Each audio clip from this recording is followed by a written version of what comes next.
వారికి ఆరోగ్యశ్రీలో కూడా ఇప్పటికి వైద్యం లేదు. దాన్ని చేర్చి వాళ్ళకు ఆ వైద్యాన్ని అందించాల్సిందిగా వైద్య ఆరోగ్య శాఖ మంత్రి దామోదర్ రాజనరసింహ గారికి విజ్ఞప్తి చేస్తున్నా. అధ్యక్ష, గవర్నర్ ప్రసంగంపై ధన్యవాదాలు తెలిపే తీర్మానంపై నిన్న సిరిసిల్ల ఎమ్మెల్యే గారు మాట్లాడుతూ కొన్ని విమర్శలు చేశారు. వాటిని చూసిన తర్వాత నాకు ఒక విషయం అర్థమైంది. వారి తండ్రి గారు ఆయనకు మాటలు, మూటలు, మాయ మాటలు, ఈ మూడు విషయాలనే తారక మంత్రంగా నేర్పినట్టు ఉన్నారు. ఇచ్చిన హామీల విషయంలో ప్రజల్ని మోసం చేయడంలో డబుల్ త్రిబుల్ పిహెచ్డీలు చేసిన వీళ్ళు మా గురించి మాట్లాడే నైతిక అర్హత లేదు. అధ్యక్ష, వెనకటికి ఒక ఆయన అప్పులు ఎందుకు మిగిలాయరా అంటే ఎగ్గొట్టడం చేతగాక మిగిలిపోయినాయని. వాళ్ళు ఎగ్గొట్టిన అప్పులను ఈరోజు కట్టడానికే ఈరోజు మా పరిస్థితి ఈ పరిస్థితికి వచ్చింది. దాదాపుగా 8,11,000 కోట్ల రూపాయల భారాన్ని మోపి 11% పైగా వడ్డీల భారంతో మా నెత్తిన పెట్టిపోయినా భరిస్తూ ప్రజల సంక్షేమం, ఇచ్చిన మాట విషయంలో రాజీ పడకుండా కష్టపడటం మా నైజం. సుట్టమై వచ్చి దయ్యమై పట్టిండంటే వెనకటికి ఎవడు. అధ్యక్ష, సుట్టమై వస్తే దయ్యమై పట్టిండంట. తెలంగాణ ఉద్యమం పేరుతో అధికారంలోకి వచ్చిన ప్రజలను ఘోరంగా వంచిన వీళ్ళు మాకొచ్చి నీతులు చెప్తున్నారు. అధ్యక్ష, పాలకుండ దగ్గర అధ్యక్ష వెనకటికి ఎవరో అంట పాలకుండ దగ్గర దొంగపిల్లిని కాపలా పెట్టారట. పాలకుండ దగ్గర దొంగపిల్లిని కాపలా పెడితే పాలు కుండలు ఉంటాయి. అధ్యక్ష, వీళ్ళకు కూడా తెలంగాణ రాగానే అధికారాన్ని అప్పచెప్తే 10 సంవత్సరాలు తెలంగాణ మొత్తం దోసుకొని పంచుకొని తిని ఈరోజు తిన్నదరగకు వచ్చి ఇక్కడ లొలి పెడుతున్నారు. అధ్యక్ష, అందుకే అధ్యక్ష అందుకే ఇక్కడ మాత్రం పుత్రరత్నం గారు చిలక పలుకులు పలుకుతున్నాడు. 6 గ్యారంటీలలో ఒక్కటి తప్ప మేము అన్నీ అమలు చేస్తున్నాం. ఏ ప్రభుత్వానికైనా ప్రాధాన్యతలు ఉంటాయి. వాళ్ళ అధికారంలో ఉన్నప్పుడు పరివారం పలహారం వాళ్ళ వినాదం.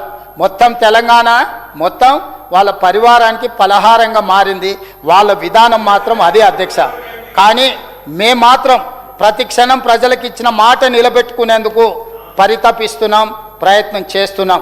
2 లక్షల రూపాయల రుణమాఫీ చేశాం. దీనికోసం ఏకంగా 21,616 కోట్ల రూపాయలు మేము చెల్లించినాం. సన్న బియ్యానికి బోనస్ ఇస్తున్నాం. ఏకకాలంలో ప్రతి రౌండు 9,000 కోట్ల రూపాయలు రైతు భరోసా పథకాన్ని అమలు చేస్తున్నాం. అదేవిధంగా అధ్యక్ష, ప్రభుత్వం పరిపాలన చెయ్యాలి. ప్రజలకు సమాజానికి సదుపాయాలు, మౌలిక సౌకర్యాలు కల్పించాలి. అంతేకాని ప్రజల వ్యక్తిగత జీవితాల్లోకి తొంగి చూడడం, ఎవరేం మాట్లాడుకుంటున్నారో దొంగచాటుగా వినడం చేయకూడదు. అటువంటి ప్రభుత్వాది నేతలు చరిత్రహీనులుగా మిగిలిపోతారు. ఇది మన కళ్ళ ముందే మనమే చూసిన సత్యం. సొంత ఇంటి ఆడబిడ్డ కూడా నా ఫోన్లు దొంగచాటుగా ఇన్నరని ఆరోపణ చేస్తుందంటే ఎంత నీచానికి దిగజారినరో ఈ ఒక్క ఉదాహరణ చాలు. అధ్యక్ష, అదేవిధంగా అధ్యక్ష, వాళ్ళ 10 ఏళ్ల కాలంలో రాష్ట్రంలో ఆడబిడ్డకు ఆత్మగౌరవం సంగతి దేవుడెరుగు, గుర్తింపే లేదు. ఆడబిడ్డల చీరల్లో సైతం స్కామ్లకు, కమిషన్లకు పాల్పడ్డారు. బతుకమ్మ చీరల కమిషన్లు కొట్టేసినాడు. తెలంగాణ రాష్ట్రంలో ఉండే ఆడపిల్లలకు పంచిన బతుకమ్మ చీరలలో కూడా కమిషన్లు కొట్టిన వాళ్ళు ఆ చీరలు ఒంటి మీద కట్టుకోకుండా పొలాల దగ్గర పిట్టలను బెదిరించడానికి కట్టుకున్న పరిస్థితులు ఆనాడు చూసినాం.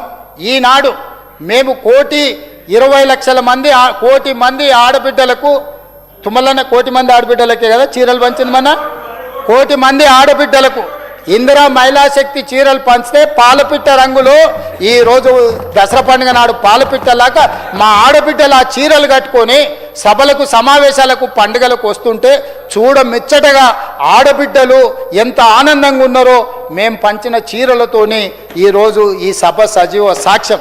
మా సీతక్క, మా మంత్రి సురేఖక్క కట్టుకున్నారు ఆ చీరలు. మా ఇంటి ఆడపడుచులు కూడా ఆ చీరలు కట్టుకునేంత గొప్పగా ఈరోజు పేదలకు, ఈరోజు ఆడబిడ్డలకు అన్నగా సారె పెట్టిన, పండుగ పూట చీర పెట్టిన దాన్నైనా వీళ్ళు అభినందించాలి కదా. అధ్యక్ష, ఆడబిడ్డకు పెట్టిన చీర సారెతో సమానము, దాన్నన్నా అభినందించడానికి వీళ్ళకు ముందుకు రాలేదంటే వీళ్ళు ఎలాంటి మనస్తత్వం ఉన్నోళ్ళో ఒక్కసారి ఆలోచన చేయండి అధ్యక్ష. అదేవిధంగా 10 ఏళ్ల కాలంలో